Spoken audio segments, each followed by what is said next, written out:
Hello students, I am Harshara Datte, Senior Lecturer of Department of Computer Engineering.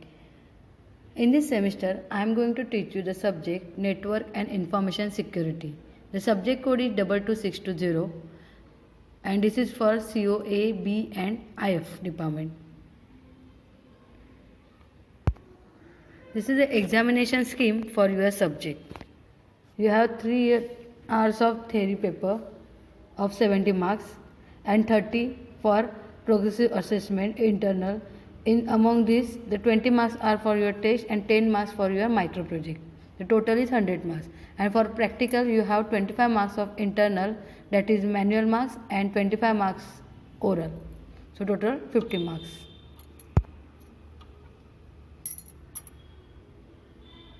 The course outcomes of this course are: identify risks related to computer security and information hazards in various situations, apply user identification and authentication methods, apply cryptographic algorithms and protocols to maintain the computer security, apply measures to prevent attacks on network using firewalls, maintain secure network and describe information security compliance standards. So in this subject you have total 5 units and each course outcome is associated with the units, your all 5 units. So COA first a course outcome is associated with your unit 1, B with unit 2, C with unit 3, D with unit 4 and E with unit 5. These are the list of units. First, Introduction to Network and Information Security, having the 14 marks weightage. Second unit is a user authentication and access control, marks 10. The third unit is a cryptography, marks 14. The fourth unit is a firewall and IDS, that is intrusion detection system, marks 18. And the last unit is a network security, cyber laws, compliance standards, having the marks 14. This is a list of programs that we are going to cover in the practical sessions. So total you have 16 practicals. This is the list. First is install and configure the antivirus software on system and set up OS updates. Then perform backup and restore system. Third is a set up password to OS and application. Number 4 is apply security to file, folder and application using access permission and verify. Fifth is write a program to implement scissor cipher. 6 is a Varnam cipher. 7, create and verify hash code for given message. 8 is write a program to implement reference technique. Example 9 is write a program to implement simple columnar transposition techniques. Example 10, create and verify digital signature and tools. Example 11, use steganography to encode and decode the message using any tool. Example number 12 is a installation of firewall and configuration of firewall. Example number 13 is to create and verify the digital certificate using tools. Example number 14 is tracing the origin of the email using any tool. Example number 15 is trace the path of website using tracer utility. And last experiment is a email security PGP, pretty good privacy. Generate public and private key pair and encrypt and decrypt the message using key pair. These are the books for the network and information security subject.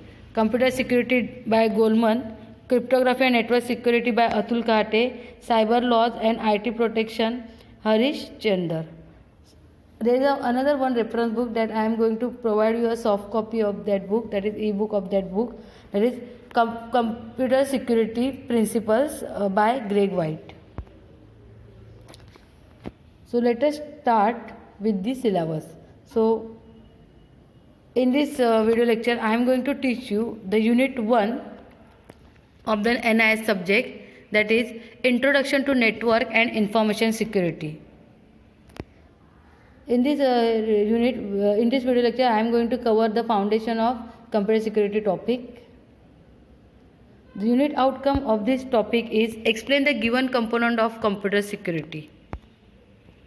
The learning outcomes are definition of computer security, need of the computer security, security basics or principles of computer security, or you can say that component of the computer security. Then confidentiality, this is the first principle of computer security. Basically, it's computer security having the principle of CIA model, that is confidentiality, integrity and availability. But other than this, there are three more principles of the computer security: non-repetition, availability and access control. Sometimes it is also referred as accountability.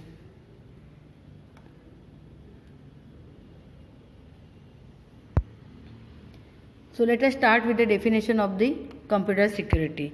So computer security, it is a protection of computer system and information from harm, theft and unauthorized use. There is another concept of the data security. It is a science and study of the method of the protecting data from the unauthorized disclosure and modification. And the last is the network security. Since you all know that network is nothing but the collection of computer and the network connecting devices, so network security is the process of protection of the whole network. That is, it is a protection of multiple computers and other devices, that is network connecting devices that are connected together. So what is the need of computer security? So now I am going to explain the need of computer security. First, computer security is required for the prevention of data theft such as bank account numbers, credit card information, password, work related document or sheets, etc. The second need is to make the data remain safe and confidential. Then to provide the confidentiality which ensures that only those individuals should ever be able to view the data they are not entitled to. To provide the integrity which ensures that only the authorized individuals should ever be able to change or modify the information. So this is nothing but the integrity. Next is to provide the availability which ensure that the data or the system itself is available for the use when authorized user wants it. This is the third principle among the CIA, that is availability. Then to provide the authentication which deals with the desire to ensure that the authorized individual. To provide a non-repudiation which deals with the ability to verify that message has been sent and received by an authorized user. So now we will see the whole total needs of the computer security with the help of the principles of computer security. So these are the 6 principles of computer security. Among these, first 3 are the CIA model, that is confidentiality, integrity and authentication. The first principle of the computer security is the confidentiality. The principle of confidentiality specifies that only the sender and the intended recipient should be able to access the content of the message. Means your message should be confidential and it should be known to only sender and the receiver. No other can view it. So you can see that in a diagram. Here A is the sender who is sending the secret message to the B, where B is the receiver and C is the attacker. So C is a someone attacker who tried to break the confidentiality of the secret message, means who is going to access that message. So A is sending the message, secret message to B, and C accessing those message, means C is C is disturb the confidentiality of the message. So this is the diagram of loss of confidentiality. So when there is a loss of confidentiality, there is a one attack known as the interception. So interception is the attack on the confidentiality. It causes the loss of message confidentiality. The second principle of the computer security is integrity. When the content of the message are changed after the sender sends it but before receiver received it, we can say that integrity of the message is lost. Means what? If A is sending some message to B, and before message reaching to the B, some attacker, for example in this diagram, C is the attacker who changed the message, who modified the message. So this is the loss of integrity. Integrity principle says that the information should not be a change after sender sends it and before receiver received it. But C is trying to change the information. So the attack on the integrity is known as the modification. So modification causes the loss of integrity. The third principle is the authentication. Authentication helps to establish the proof of identity. So, the authentication process ensures that the origin of the message is correctly identified. So, in college, how you are authenticated with help of your what ID card. So, authentication is something which gives you the proof of the identity. So, see if A is sending some message to B. So, there is a C who is the attacker who steals the identity of A and posing it as a A. So, C talk with the B and C says that I am the user A, means stealing the identity of the A and talk with the B. So this is the absence of authentication. The attack on the authentication is known as the fabrication. Fabrication is possible in the absence of authentication only. The next principle is the non-repetition. There are some situations where sender sends the message and then after sending it, it refuses that he or she didn't send that message. So this is called a repudiation. So there are situations where the user sends a message and after later on refuses that he has sent that message. So non-repudiation does not allow the sender of the message to refute the claim of not sending that message. Here you can see the diagram. A is the sender sending message to B and say that I never sent the message which you claim that you have received. So this is what the repudiation.